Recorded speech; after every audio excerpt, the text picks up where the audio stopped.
Growing up in America, I always felt like a splinter jammed into the polished frame of a portrait family, never welcome, never truly part of the picture.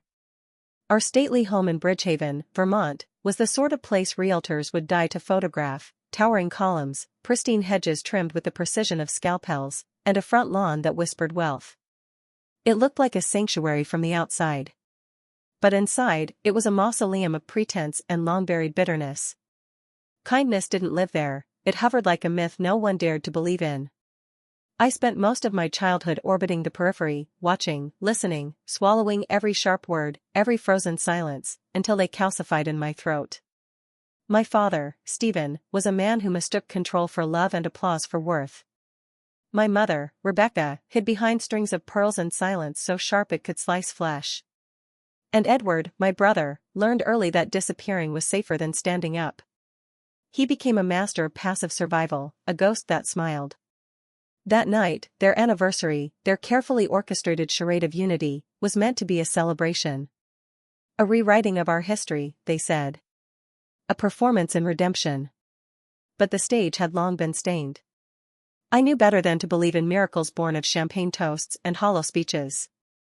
Still, hope is a stubborn, foolish thing. It clings, even when it cuts. I was late. A board meeting in Atlanta had run long, and traffic on I-89 moved with all the urgency of a dying man's breath. By the time my car turned onto the long gravel drive, the house stood like a beacon in the night, every window ablaze, pretending warmth. It looked almost inviting. But I knew better. Illusions are the most dangerous traps. The moment I stepped out, the heat clung to my skin like accusation. My heels crunched against gravel that felt too loud in the silence of my own thoughts. Even from the driveway, I could hear the brittle laughter inside, laughter that tried too hard, rang too high. It was the sound of people pretending nothing was broken. I paused at the door, my hand trembling just enough to betray me. And then I walked in. The foyer swallowed me. Heads turned from the dining room, a sea of masked expressions trying not to gawk but failing miserably. Their gazes stuck to me like burrs. My father stood at the head of the long oak table, glass in hand, his voice booming as if he still owned the air we breathed. He was already marinated in vintage Bordeaux and self-importance. The room bristled with relatives and partners in polished suits, faces stiff with forced cheer. Kathleen, my sister-in-law, balanced little Jacob on one hip while crouching to pick up shards of porcelain. A plate had shattered. I could feel the charge in the air, static, brittle, waiting to snap. Then came my father's voice, cold and sharp as a whip: "Stop coddling the child and clean up your mess." Kathleen froze. Her cheeks flushed crimson, but she said nothing. No one did. For a heartbeat, silence ruled. And then, as if on cue, the chorus began, awkward laughter, forced and jagged. It scraped at my nerves. Nothing about it was funny. It never had been. I felt my jaw tighten. Kathleen's eyes flicked toward me, but she didn't ask for help. She knew better. My mother, seated at the far end, stared into her plate like it held some secret escape. Edward, ever the peacemaker, offered a weak distraction about the wine. My father waved him off with contempt. And then he saw me. His gaze cut across the room, zeroing in on my late arrival with the precision of a sniper. The room quieted, expectation thick in the air. "Well, look who decided to grace us with her presence," he sneered, his voice slow, deliberate, dripping with sarcasm and something darker. It was a dare. I held his gaze, my expression still. My heartbeat pounded, but I refused to let it show. I looked to my mother, hoping, just once, for the briefest flicker of solidarity. She wouldn't meet my eyes. I moved forward, slow, controlled. Set my purse gently on the back of a chair. The air smelled of roast beef, expensive candles, and rot. Something deep in me twisted. My father cleared his throat like a showman demanding silence before a big reveal. "No more excuses tonight," he barked. "Are you going to help, or are you just here to criticize like usual?" His finger pointed at me now. Not a question. A command wrapped in humiliation. A few guests shifted uncomfortably. I wondered which of them had endured similar evenings, where dignity was the price of keeping the peace. I wondered who among them understood the corrosive weight of never being good enough. My fingers trembled slightly as I set down my keys. But my voice, when it came, was calm. Razor sharp. "No," I said. "There's nothing left to say." And in that moment, something broke. Not in me. In him. The reckoning had begun. I wasn't going to clean up after him anymore, neither the shattered glasses nor the shattered illusions. My father's face darkened like a storm ready to break. His jaw clenched, eyes sharp with fury, as if my defiance had uncoiled some ancient grudge. "Then get out," he snarled, the words cracking through the air like a whip.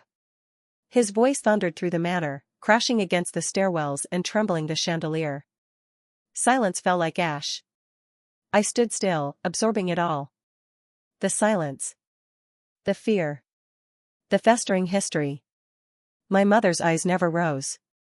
Her fingers clutched her pearls too tightly, the delicate strand quivering with each breath she dared not take.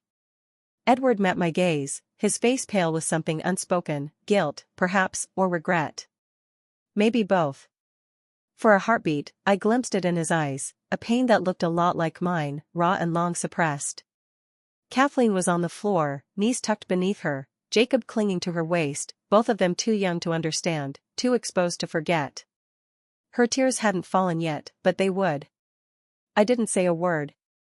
I simply turned. Straightened my spine. My heel struck the marble floor with deliberate grace, each step a quiet sentence of condemnation. I didn't scream, didn't plead, didn't give them the satisfaction of seeing me unravel. No dramatic exits. Just silence, precision, control. Outside, Connecticut's night had cooled the earth beneath the stars. The estate glowed behind me with decadent indifference, the laughter inside like echoes from a dream I never belonged to. They thought I was leaving. But they had no idea. What none of them knew, not the patriarch barking like a wounded animal, not the wife-turned-ghost beside him, was that their kingdom was mine. They lived on foundations I'd built, an empire valued at $147 million. And now, with nothing more than a call, I could burn it all to ash. As I slid into the back seat of the waiting car, I didn't feel rage. Not yet. I felt power, the cold, calculating kind that comes after too many years of swallowing pain, of biting your tongue until it bled. "Miami," I told the driver, watching the house disappear in the mirror. By morning, I was barefoot on the balcony of my villa, the breeze from Biscayne Bay threading through my hair. Gold spilled across the water, a soft dawn dressing the city in forgiveness I didn't believe in. Glass walls framed the horizon behind me. Inside, sculptures from Florence, canvases from Montmartre, the silent evidence of a life I'd carved from betrayal. Downstairs, the low hiss of a coffee maker whispered its welcome. For the first time in years, I breathed without hesitation. Without dread. I held my phone. Heavy now, not from weight, but from consequence. I flicked past messages, calendar alerts, congratulatory notes from friends too far removed to know what last night meant. Then I found the name, Stephen. My attorney. Loyal, discreet, merciless when asked. He answered on the second ring, his British precision already awake. "Michelle. Is everything?" I cut him off. A gull just dove into the bay. That felt like an omen. A pause. "I'll take that as a yes?" "It's time, Stephen. Sell everything. The Connecticut house, the Vermont land, the Chicago properties. List it all. No exceptions. And no advance notice." Another pause, quieter this time, enough to imagine his surprise, though he swallowed it quickly. "Understood. Would you like me to notify the family?" I smiled, but it didn't reach my eyes. "No. Let them find out the way they always made me find out, late and powerless. I want the contracts flawless. No loopholes. I don't want a single one of them crawling back with lawyers and sob stories." He cleared his throat. "Of course. You'll have my best work." I ended the call and placed the phone gently on the iron railing, watching sunlight ripple across the bay. It was strange, how small everything else looked from here. That sprawling house in Connecticut, those long nights pretending to be their obedient daughter, the suffocating legacy they clung to like it hadn't already rotted. All that silence I'd carried like armor, it was never submission. It was strategy. I wandered through my villa. The tiles were cool beneath my feet, sleek and foreign. A far cry from the creaking floorboards of my childhood. This wasn't just a new chapter. It was a reckoning. Let them toast their ignorance. Let them stumble when the ground beneath them vanishes. They had mistaken quiet for weakness. Now they would learn the truth. The one they cast out was the one holding the fuse. Sunlight poured into the living room like a silent witness, illuminating the abstract canvases I'd collected from a hidden gallery tucked behind a quiet street in Paris. Each piece was a memory smuggled from a former self, chaotic brushstrokes from a wild night in Barcelona, soft blue hues of a rain-drenched London, the muted serenity of a misty Portuguese dawn.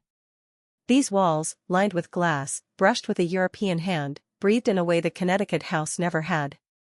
That place had always felt like a mausoleum of expectations. Here, every corner whispered of escape.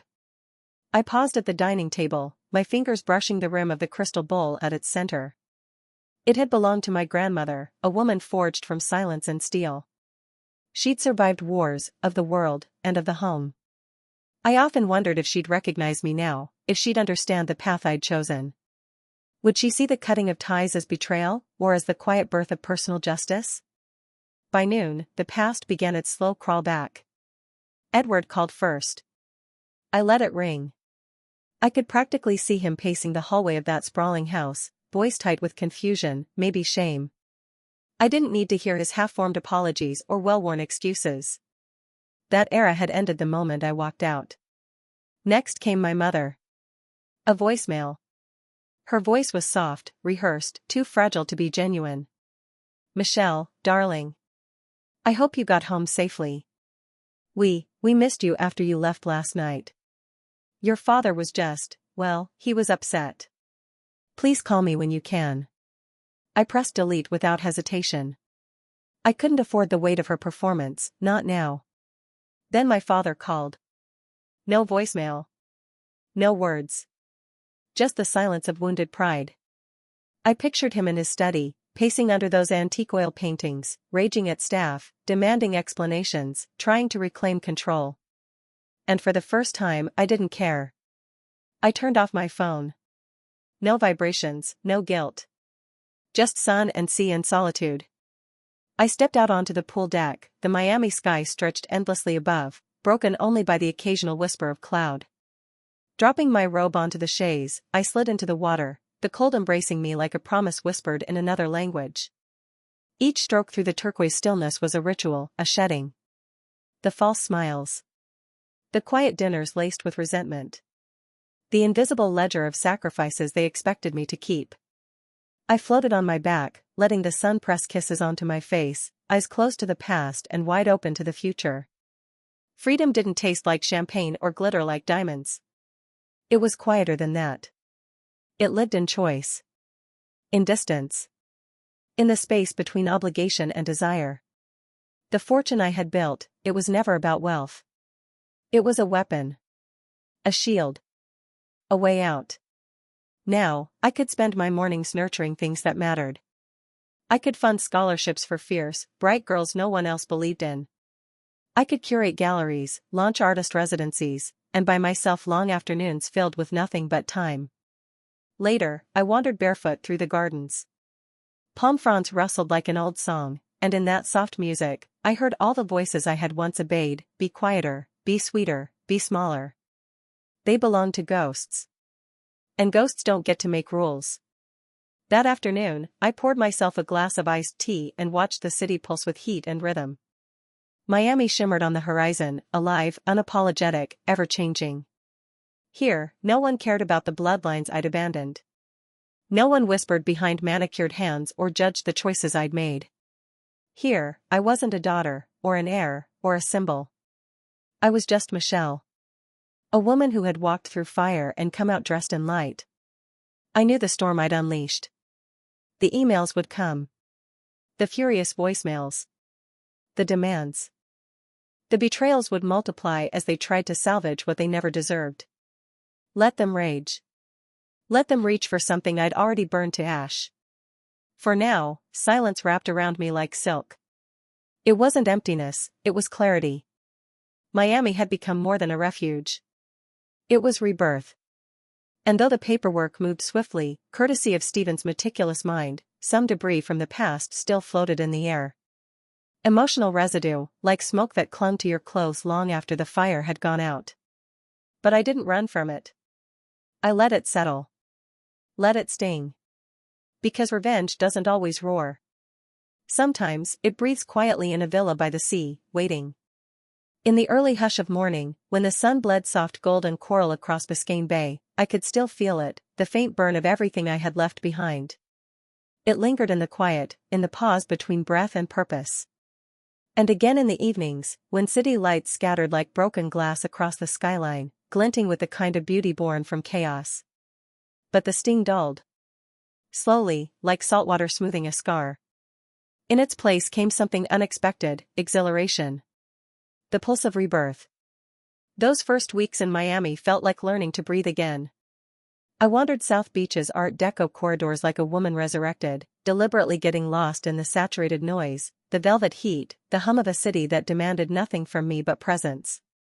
I slipped into corner cafes with uneven tables and peeling paint, where no one cared about my last name or the empire tied to it. I was just Michelle. Unburdened. Unclaimed. It was during one of those sunlit afternoons, meandering through the raw brilliance of Wynwood, that I met Angela. She leaned against the weather-worn exterior of her gallery, clipboard in hand, curls blazing around her face like she'd caught fire and decided not to put it out. "You look like someone who needs a friend," she said, her grin half challenge, half invitation. I laughed, genuinely, unexpectedly, and before I could think twice, I was inside her space, surrounded by canvases that roared with color and rebellion. Angela opened a door I hadn't even known was still locked. She knew every artist worth knowing in Miami, spoke of line and light as if they were sacred, and never once asked who I was beyond what I loved. We became inseparable. Fridays were for wine and unraveling the philosophy of art until midnight. Saturdays were for mural hunts and spontaneous conversations with strangers who painted their pain across concrete. Through Angela, I met Larry, a sailing instructor with sun-bleached hair and calloused hands who looked at the ocean the way I looked at my freedom. "Let the wind carry you," he'd say, eyes squinting under the glare, as he handed me the tiller. With him, I learned how to read the currents. How to trust my instincts. On the water, there were no fathers to disappoint, no empires to protect, no legacy to uphold. Just the rhythm of the waves and the horizon calling like a promise I intended to keep. And as I regained my voice, I found ways to use it. I poured my energy, and my wealth, into causes that echoed my own longings. No longer were donations performative gestures scrawled on gala invitations. I wanted to see the results. Feel them. I funded shelters for women rebuilding their lives. Sponsored after-school programs in underserved neighborhoods. Sat down with teenage girls whose ambition reminded me of a younger, silenced version of myself. I didn't offer pity. I offered power. Scholarships. Mentorship. Tools for their own rebellion. One morning, I passed a little cafe with faded blue paint and a sign that tilted slightly to the right, Sonny's. Something about it tugged at me, maybe the resilience etched into its cracks, or the pride in Olivia's eyes as she poured me coffee.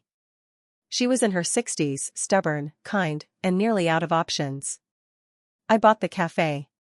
But I didn't replace her. I hired local women, rebuilt the kitchen, and turned Sonny's into something more, a safe haven, a communal table, a home stitched together by survival and cinnamon muffins. For the first time I was building not for legacy, but for belonging. Of course, the past doesn't vanish, it just learns to wear quieter shoes. Occasionally, it would knock. Edward wrote long, winding emails, heavy with nostalgia and half-truths. Dad was always angry. We didn't know how to fix it. "We miss you. I miss you." Sometimes, late at night, I'd read them. Let the ache settle like dust on an unopened book. But I never wrote back. I couldn't. My father's fury and my mother's silence weren't missteps, they were cages. And I had broken free. My mother, in her way, tried too. Postcards from Boston, sterile Christmas cards with perfect penmanship and no soul. I replied with civility. Not cruelty, but boundaries. Because even from 1,000 miles away, I had to guard the peace I had bled to create. My empire wasn't in trust funds or property portfolios. It was in autonomy.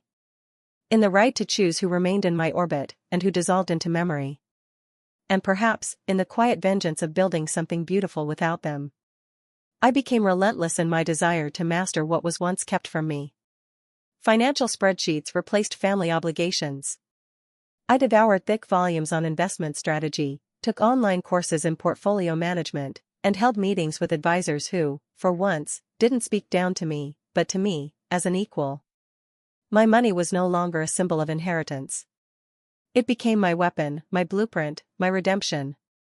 I poured it into startups blooming in Silicon Valley, sustainable fashion houses in London, and a bold new line of organic skincare launched by two defiant women in Paris. Every investment was more than business, it was resistance. Each dollar was a statement, I will create what I was never given. Travel became rhythm. Some weeks I was in Paris, helping a friend open a boutique along Rue du Bac. Others, I wandered through gallery openings in Shoreditch or spent evenings in Berlin lofts discussing art, politics, and second chances.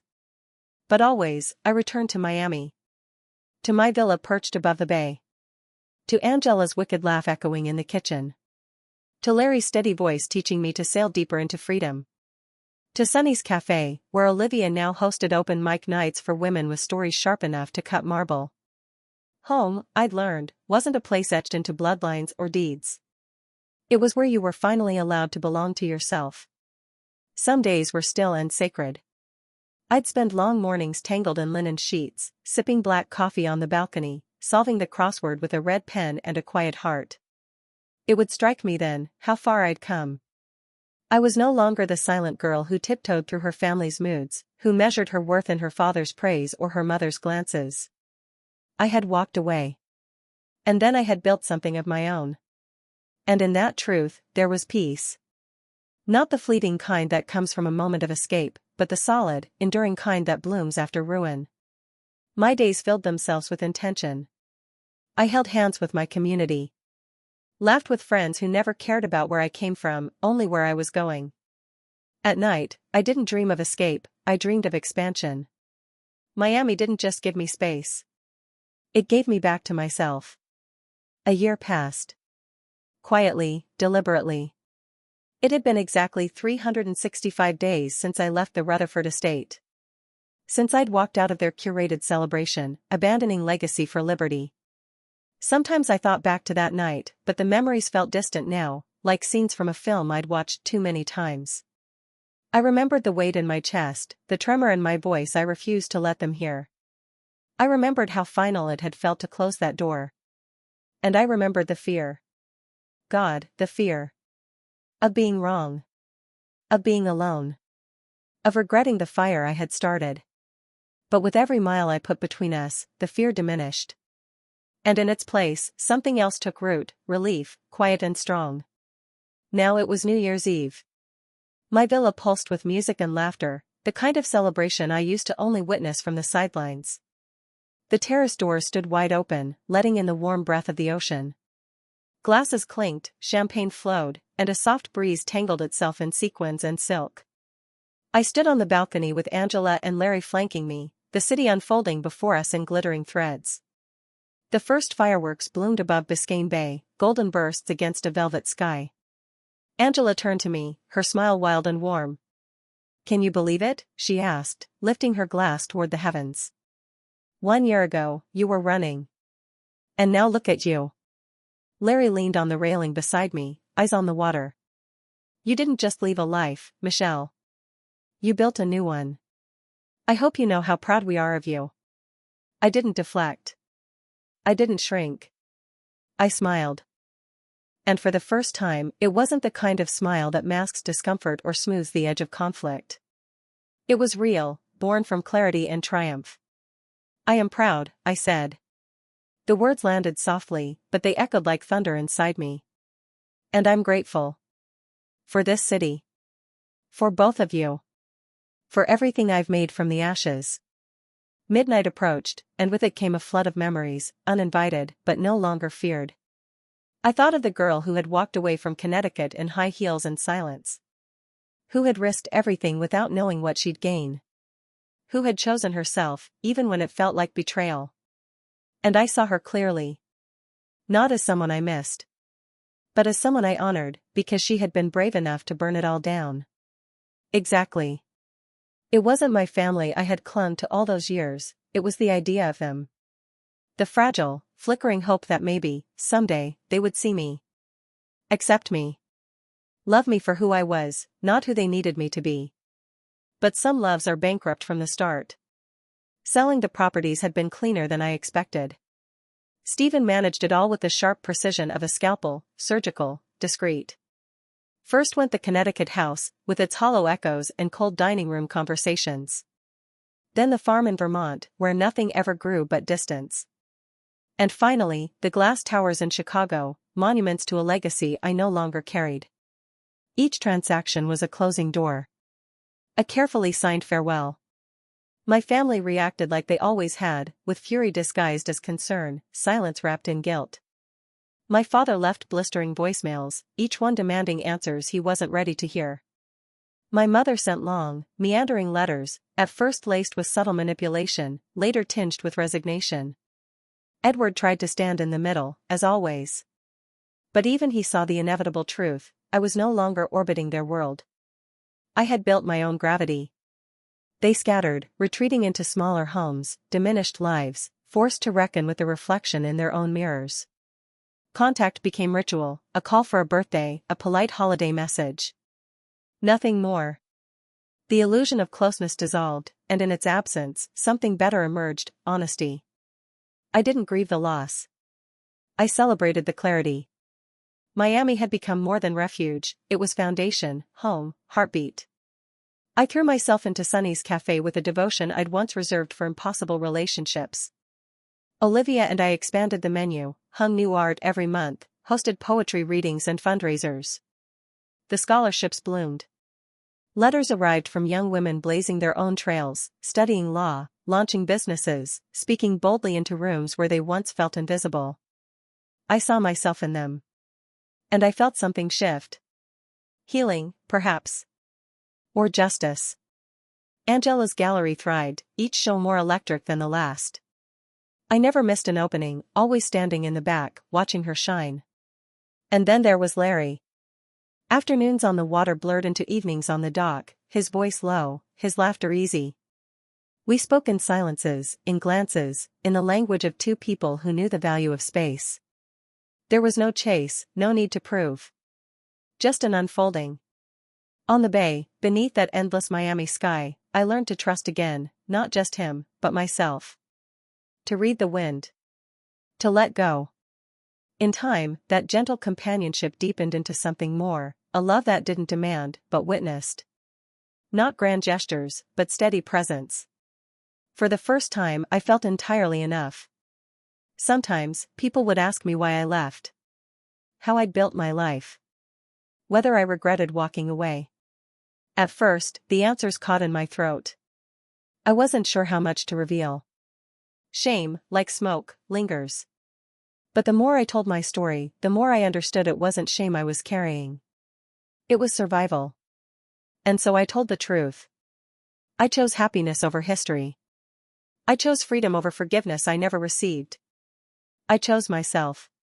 No apologies. No regrets. There were still mornings when memories drifted in uninvited. I'd remember the quiet ache of childhood, the empty space where unconditional love should have lived. I'd wonder, briefly, what might have been different. But those thoughts passed, softened by the laughter in my kitchen, the sun on my balcony, the sound of Olivia greeting customers by name. I had filled my life with light. Now, as midnight approached and fireworks crowned the Miami skyline, I stood once more on the balcony, this time not alone. Angela raised her glass, face aglow. Larry's hand found mine, steady and warm. As the sky exploded in color, I closed my eyes and made a wish. Not for riches or recognition. But for courage. The courage to keep choosing joy over obligation. To keep honoring the girl who walked away and the woman who rose from the silence. To keep writing a story that was mine alone. And as the stars faded into dawn, I knew something deep in my bones. Sometimes, walking away isn't the end. It's the beginning of everything.